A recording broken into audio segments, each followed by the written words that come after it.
Indivisible from Skullgirls developer Lab Zero Games streamlines some typical turn-based combat systems with hints of fighting game flair and a whole lot of teen angst. Its combat is all about making the most of character-specific movesets and how a party of characters synergizes together in combat. Indivisible stands out with its approach to fighting, but still has a few pitfalls you'll have to look out for.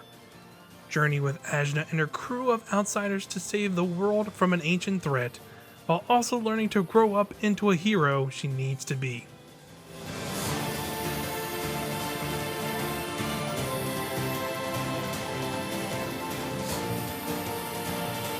Before you even hit the title screen, Indivisible hits you with a flashy animated opening done by Studio Trigger, known for their incredible anime series like Gurren Lagann and Kill la Kill. This sets up the world with a flashy and action-packed tone, but I was soon taken aback once the game began with a series of confusing opening gameplay scenarios with no real narrative explanation or context that isn't really explained until much later in the game. It's a jarring opening that left a bad taste in my mouth while I was trying to wrap my head around the mechanics of the game while also not knowing anything about the world I was placed in. A couple hours later though, and everything started snapping into place a little better. You start seeing the world through the eyes of Ajna, the protagonist who's discovering the world just as you are. She comes from a small remote town and is whisked off on an adventure when an Imperial force attacks her village. From there, you'll find yourself exploring ancient ruins, port towns, and giant flying fortresses. You'll meet a large cast of characters along the way who will join you on the adventure. Rosmi, a recluse shaman, Shadira, a shield warrior, and Ginseng, a botanist seeking glory, are just a few characters from a large cast that can join you.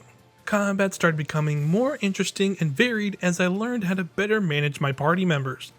Each character has 3 moves to pick from, and some moves will launch enemies into the air, while others can break defensive stances which will let you hit for more damage. Finding team members who complement each other is important.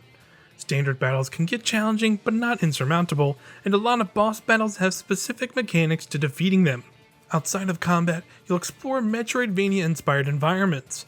You'll do a lot of wall jumping and unlocking of abilities to access new areas. The first ability you obtain is an axe which you can stick into the sides of walls to reach platforms just out of reach.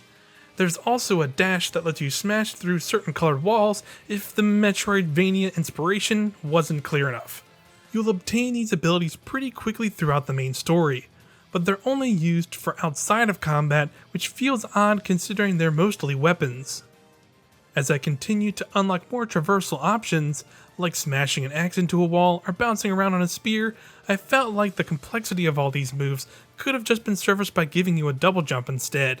Having this weird jumble of abilities made the majority of the platforming feel like a chore, as if the game was trying a little too hard to be different at the sake of my enjoyment during these platforming segments. My frustration in these moments were made only worse with a poorly designed map. Holding down a button to bring up the map, you can only see the segments that are in your general area. There's no ability to scroll the map to see an area I might have missed or where to go next, which seems like a bizarre choice when you're taking inspiration from a genre of games known for detailed and accessible maps and navigation.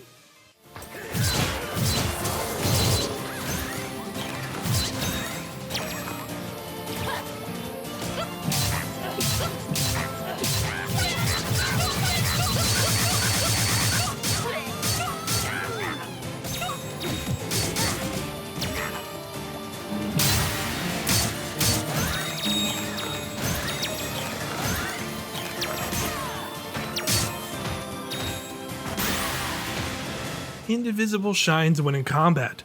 I always found myself enjoying trying to understand how to best utilize a character's moveset, and I was always finding something new thanks to the diverse cast of 30 characters. Ajna's story of self-discovery was a little drawn out, but pays off in the later parts of the game when you see her have to face her gung-ho ideology with the reality of an imperfect solution she has to take to try and save the world.